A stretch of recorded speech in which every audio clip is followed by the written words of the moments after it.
And good morning again. This is Watertown's Morning News. I'm Alan Walts, along with Ace News Director Nathan Lehman. This is really something. I have two Facebook friends in the studio with me this morning. Well, three, counting you. Oh, well, thank you. Thank you. Well, you don't really count. No, not really. Like the old ball and chain in your professional Exactly, life. yeah, exactly, yeah. Who is this woman?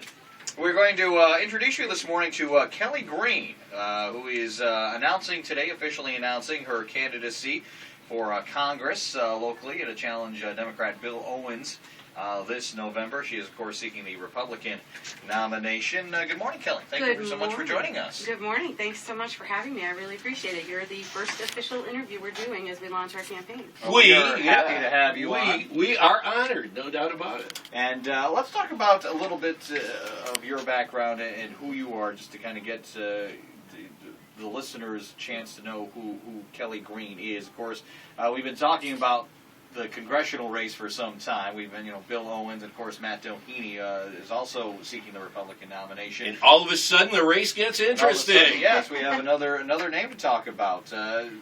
Just let people know who you are. You are native to this area. I am. I'm originally born and raised in Oswego, New York, the city. And I've spent most of my life in upstate northern New York, some of it a little outside the district. I went to Syracuse University and RIT for my master's degree, so not all within our district, but the upstate northern New York area is home to me, and for the majority of my life, this is what I've called home.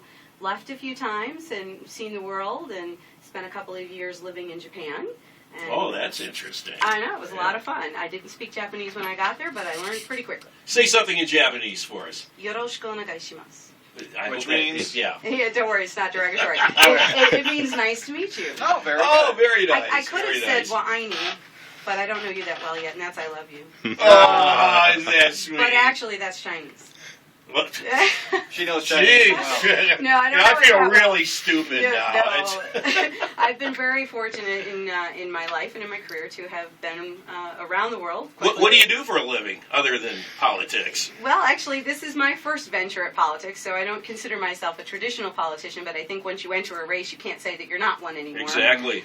So I guess as of today, maybe I am. But predominantly for the last 20 years or so, I have worked in the field of global trade, international shipping, and logistics. That's what my bachelor's degree is in from Syracuse University, and it's a fantastic industry, and it's a little bit of a different business background than what you usually see going maybe into Congress. We tend to see a lot of lawyers. Sure. We tend to see a lot of people maybe with financial and banking, which we could argue are both viable. Which of course describes the other two gentlemen who are running and for many of Congress. the members of Congress. Yes, and there's nothing wrong with that. Maybe those are viable occupations, and certainly the Congress is about legislating, and we have some financial issues. But I think global trade is an issue that can also be beneficial to our economy, and maybe we need to start looking at some of our trade policies as well, and that's where maybe I bring a unique mix from my business background into this. So I have been fortunate. I studied in Singapore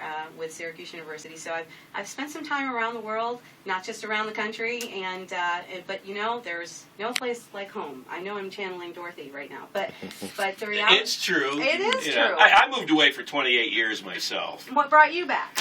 Family. That is the number one reason that I came back home. Is this is home. This is where my small family is getting smaller, because unfortunately people keep leaving us and dying. But this is where I grew up, and I know this is going to sound crazy to people, but the things that you miss when you're gone are Grandma Brown's baked beans. Yeah, that's true. Yeah. This is true. Salt potatoes. Yeah. Oh, yeah. And Krogan bologna. And Hoffman hot dogs. Yeah. And you don't realize how much. Cheese curd. Oh, I missed cheese curd while I was gone. It drove me crazy. I could not find them. I had to have people ship them to me. Oh, sure, it's crazy. So, there's a lot that we can be very thankful for in the North Country. I know that growing up, you may have done this too, everybody wants to leave. Oh, there's got to be something better out there. And I was the same way. And then I got out there, and I said, well, gosh, maybe the grass really isn't greener. And in Arizona, there is no grass. So I'm back home where there's lots of snow. Thankfully, not much this year, but And you just came from Arizona, essentially, right? I came back in early October, so Right. I've been back for a few months. I got to enjoy the wonderful fall leaves this year, Yeah. which maybe it was just me because I hadn't seen them in a while, but they seemed especially beautiful. You know, that's what I miss the most. I Really? lived in Florida for 28 years, and, it's either winter or summer down there, Right. so you miss, And here you it's miss winter the all the autumn. time. Yeah. I'm kidding. Yeah, except for 60 days, maybe, if you're lucky. Yeah. Two-pronged question on my part. Why run for Congress Mhm. and why run now? Great questions, and I expect that most people will be asking those questions.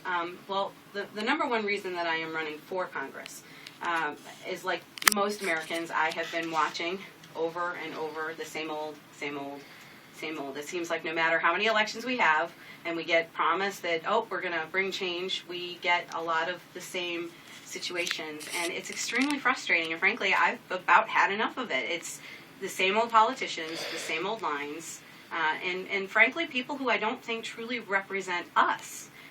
Maybe they're for selfish reasons, not all of them, of course. We're all fed up. That's just it. I'm fed up, and I said it's time to get off my sofa. I'm going to get in this race and stand up for the constitutional conservative principles that I believe in. I'm a fiscal conservative, I'm a social conservative, and I'm tired of the wasteful spending in Washington. And frankly, it's all about political expediency and getting reelected. And Do you call yourself a Tea Partier? I do affiliate with the Tea Party and the 912 groups. I was very active in those groups in Arizona, and I've been speaking to these groups so far here. But I'm an American.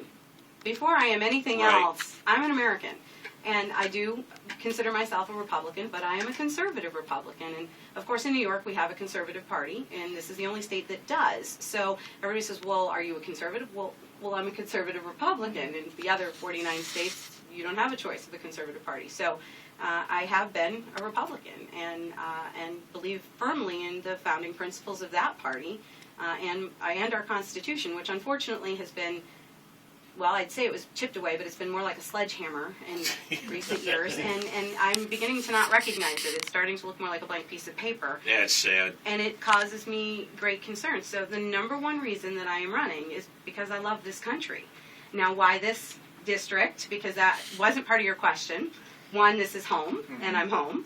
And as you know, this district has seen a couple of interesting elections. And it sounds like And we're going to have another one now. Which goes to my next question. There's another Republican in the race, Matt Topini, who That's a lot of people are familiar with. He ran 2 years ago in the election. Why do you feel that you should be the Republican nominee over Mr. Doheny? Well, I don't know Mr. Doheny. I just actually met him for the first time over the weekend. So I don't have anything against him. I'm sure people would think that, but I really don't. I don't know him. I think you have to know somebody before you can make a true assessment. I am actually running on my principles, which I believe are a little bit more to the right. I'm more of a conservative than I believe he has shown himself to be, at least in the last election, and I'm assuming he hasn't changed. But most people don't change that much. So I do stand for the conservative line and the conservative principles, and that I think is the number one thing that will differentiate us. And I think through the election process, the voters will hear differences between us, and they're going to be the ones make the decision. My beef with you guys, as I was listening to you coming in, and A complaint about us? No, not a complaint. I was listening to you talking about me in the last half hour, and you were saying, don't we already have a Republican nominee? No, we don't. That is what this primary process is about. It's going to be up to the voters, not up to the party, and that is the way our Constitution always intended it. And so when you said it's going to be deja vu, let me point blank tell you, it's not deja vu. Well, You know why it's not deja vu? Tell us. Yes. Because third time's a charm. There you go. Well, it's the political elephant in the room we got to talk about. The last election, of course, we had somebody who lost the Republican primary and was still on the ballot. There was talk that split the vote. Correct. Well, it did. It did. Was this what we're going to see? Should it happen that you said you're a conservative Republican? Say for the scenario comes out, you're on the conservative line. The Conservative Party has you as their candidate. Would we see a repeat of that? If you lose the primary, would you still run for the seat in Congress or actively run for the seat in Congress? Yeah, now this is a situation I think a lot of the voters don't completely understand in how things are done in New York. And obviously in the Republican, you have, when there's more than one candidate, you have a primary. Right. And because the Conservative Party is a little bit smaller, they typically don't have a primary. And the Conservative Party will vet candidates to see if there is maybe a Republican. They actually have also endorsed Democrats occasionally. Oh, yeah. So, they're looking for a candidate that represents their principles, and then they can do what's called a Wilson Bakula and put that person on their line.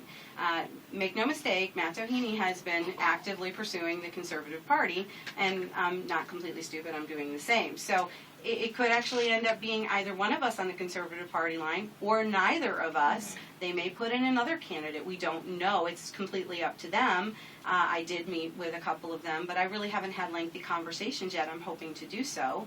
But this is the sticky situation because, they are a party on their own, and they are going to make a decision on their own. If they put somebody on the ballot, whoever that is, you automatically are looking probably at a split vote.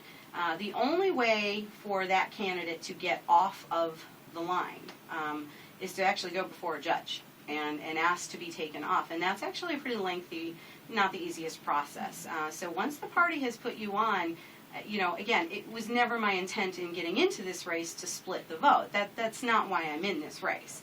And I understand the concern there, as I'm sure we all do. The goal is to beat Bill Owens and to take back the seat for the Republicans and for the conservative line. At the end of the day, I think that this is going to have to work itself out, and I'm not quite sure how that's going to look. But, like Matt Doheny, I would very much appreciate the support of the Conservative Party, but does that mean actually running on their line? That's something that will have to be discussed later. And really quickly, the seconds we have, your official campaign announcement is tonight here in Watertown at the It's the Ramada on Arsenal Street, yeah. And people are more than welcome to come out. I would love chat it with if you. everybody came out and we had to end up doing it in the parking lot because we ran out of room. That would be fantastic. So people can come by and chat with you tonight and get to know you. I would love it. I would love to meet everybody. And that time will be, what time is the 7 announcement? p.m. at the Ramada. Tonight. That is Kellie Greene. Thank you so much for joining us. Thank you for having me. I appreciate it. Kelly, great to see you. 790 WTNY News Time is 7:48. Here's your winter blast.